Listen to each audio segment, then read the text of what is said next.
Welcome to another episode of Life and Whiskey. As always, I'm Jordan, and today, June 21st, this is, I don't know, the third or fourth video I've shot today. We are going to be looking at Old Granddad 114 proof, which brings it in at, 57 ABV.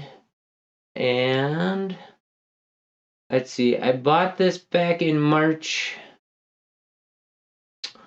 over in South Dakota. And okay, so this is another Beam Suntory product.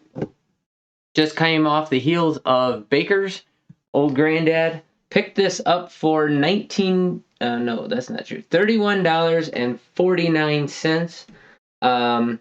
The original Old Granddad, which I believe is only 80 proof, although I don't remember. Might be 90 proof.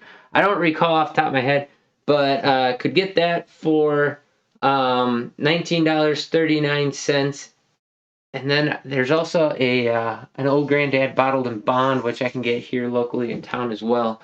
So if you're not familiar, Beam Suntory, just because I have it up right now and looking at it, under their heading you have Old Tub, Basil Hayden, Jim Beam, Baker's, Maker's Mark, Knob Creek, and then Old Granddad and Old Crow. They have a ton of other whiskeys. Those are just the ones that I've had and have a review for and have them in my spreadsheet. So there you have it. Let's get into this bottle. I do have to say it has a very wide top, and the cork does not fit in here very well. Which it does have a real cork in there. So if you don't do this already, I take and every month or so, dump it, tip it upside down, and you gotta keep those corks wet. If those corks dry out, it's not as bad as wine because it's not going to turn, but then you just don't get a good seal on the bottle if that cork dries out, and then the whiskey will start to change over time. So like once every couple of months, just take your bottles and tip them upside down. It's kind of a pain in the butt because I got, I don't know, 100 and some odd bottles down here, so it takes a little effort. If it's a synthetic cork, you don't have to worry about that, which is the nice thing about a synthetic cork, especially if you get one that fits really tight. It's quite nice. So like I said, this one's a little loose and it actually leaks when I tip it upside down. In fact, I just got some on my hands. If I've never told you about this before, if you get just a couple drops on your hands and you rub it together until it's completely dry, it evaporates all the ethanol off your hand, and what you're left with are some of the essences that you'll find in that whiskey. So if you smell your hand after doing that, like I'm getting a lot of brown sugar out of this, and then you go to your glass, you'll typically find that those notes that you smell in your hands are now elevated in that glass, higher than what they normally would be if you just stick your nose in there. So I'm getting the most dominant note just straight away is brown sugar. And I'm sorry if every single bourbon sounds the same for my notes that I give, because most bourbons are very similar, especially from distillery to distillery. Like each distillery kind of has its signature profiles, at least to me they do, and I tend to be able to pick them out fairly well. So I will say not a lot is screaming out of this glass. At 114, I can stick my nose way in there and it's not really rocking my world as far as just anything punching me. The ethanol is way subdued. The nose itself is very subdued, but it is a sweet brown sugar. Just that really light floral characteristic. A touch of light, like those marbled orange or yellow and red cherries, like those lighter sweet fruit cherries is what I'm getting, mixed with a brown sugar, maybe a hint of vanilla. It's a nice nose. It's just very light in the glass. On the first sip,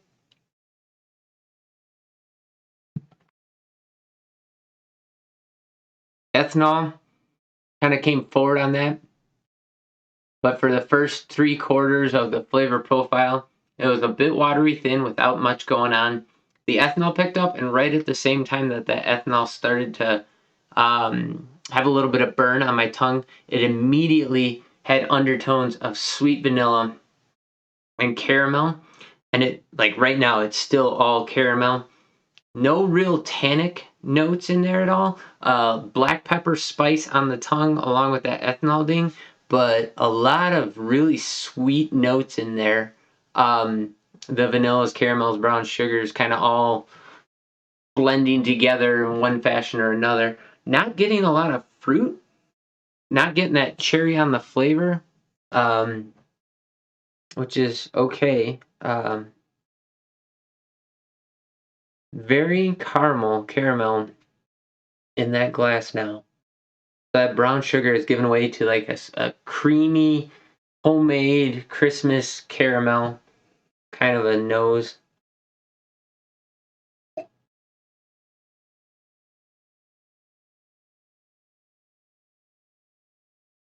On the taste as well, very sweet.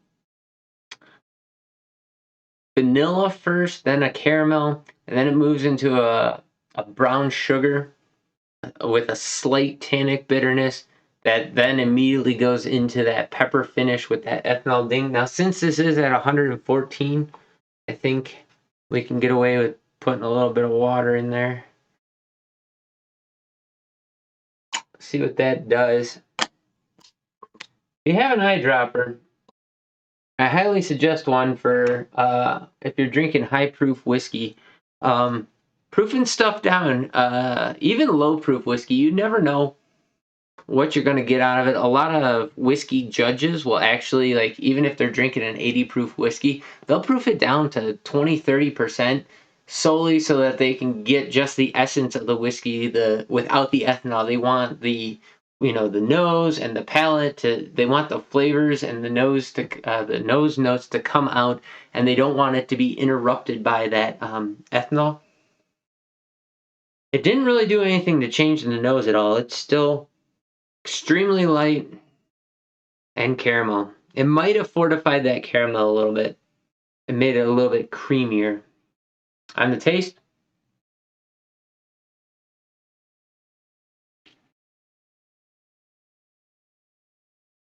thinned it out till you hit that middle. Then it's a sweet caramel that's really subdued, so it's not like super sugary sweet. It does have a sweetness, but it's not as sweet as it was before. It knocked that down. Brought the tannin to the front of the palate uh, as you go into that finish, and then that black pepper, it tamed that black pepper bite a little bit, and it kind of knocked down the ethanol a little bit. I'd say I like it better with the water than without, um, but that's something that you should just play with. Put a couple drops in, see if you like it. If it improves, you might try a couple more drops. If it doesn't improve for you, go back to just drinking it straight up. It's with any whiskey, it doesn't matter what proof it starts at. It's worth trying and exploring, breaking it down. You'll find all different characteristics in those glasses as you add water to it. When I first started drinking whiskey, I was drinking really cheap stuff. I still drink cheap stuff, and I don't even know if I have a bottle of it on hand. I don't think I do at the moment, but one of my favorite, this Pendleton 1910 rye, like actual Pendleton. So I'm not a big Canadian whiskey fan. There's two that I really like. When I was in college and just out of college and dirt poor and whatever else, I drank a lot of R&R, so rich and rare. You pick up a 750 in a plastic container for like $7. I would mix that with either Mountain Dew or Sprite or 7-Up, but not the name brands of those, not the Pepsi and Coke versions of those, but the Walmart store brand, so Mountain Lightning and whatever else. Mix them 50-50 in a coffee mug and go sit on the lake and go do some walleye fishing and stuff when I lived in North Dakota. And that worked out really well. It wasn't bad, but you're mixing it with soda, so you can mix anything in that and pretty much taste the same. The Pendleton Rye is what really got me into rye. So this 1910 got me started down the rye train. That along with Bullet. Um, and then just regular Pendleton. One time I met my buddy at my buddy Jimmer. We were meeting up one night at one of the hotels in town to go have a couple of whiskeys and then play some blackjack. And he was drinking a Pendleton and water, and I gave it a whirl. And man, like they always say don't, or not they, but a lot of people are really frown on putting water in their whiskey. And I'll tell you what, you put Pendleton and water together, and it really makes that vanilla stand out in any Canadian whiskey, really. And so I took that and I went forward with it. And going back to my R&R, there's an R&R reserve. So if R&R is, $7 to $7.50, I've seen R&R reserved, like standard kind of around like $9-10. There was a place when I lived in Casper that when it would go on sale, it'd be $7.40 for the R&R reserve, and it is a superior drinking to the regular R&R. It's still a Canadian whiskey, don't get me wrong, but man, for $7.40, you could drink it straight. You could drink it on the rocks. I used to drink it on the rocks quite a bit with water in it, mix it 50-50, just do a whiskey and water, and man, it went down really good. And if you haven't explored a whiskey with water, you should definitely try it. It's 100% true for high proof whiskeys. If you proof them down yourself, you'll find that spot that you really really enjoy. And it might, maybe you don't like water and you just like it better at cask strength, or maybe the complexity of the whiskey itself is set such that if you put water in it, it fractures that whiskey and it doesn't taste as good. That happens as well, but it's certainly something to play with. My best example of that, while I'm on this tangent, is Laphroaig, which is an Islay whiskey. If you drink Laphroaig cask strength, go back, watch my video on that, watch my review on it. It's an excellent whiskey. You put a couple drops of water in it though, and you do the proofing, and I'll tell you what, man, that thing really opens up, really shines. I like it without water, but when you put water in it, I love it. You can really change it up, make it something special. So there you go. There's my rant on putting water in whiskey. It's an exploratory thing, not mandatory. And on this channel, we drink everything neat, so that you get the basis of what is in the bottle. That's the whole goal of this channel, is to give you the nose and the flavor profiles to see if this is something that you're interested in, or if it's even something you wish to spend your money on. It's rare that I do proof things down, but sometimes it's worth it. Wow, that was all brown sugar and peanut in the glass. That was very nice.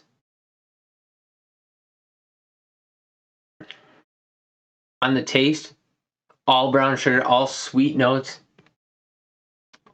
Wood really subdued. So that's one thing about putting water into whiskey, is it really needs a little bit of time to meld together to do whatever it's going to do. Like this is very unrecognizable from whatever the last sip was. This is way better. I really, really am enjoying that now. But I gave you what I thought beforehand, and now with a little bit of water, I think that's the way to go. If I had to guess how much I proofed this down, I probably brought it down to 100, somewhere around 100 proof, maybe not even that low, but yeah, probably around 100.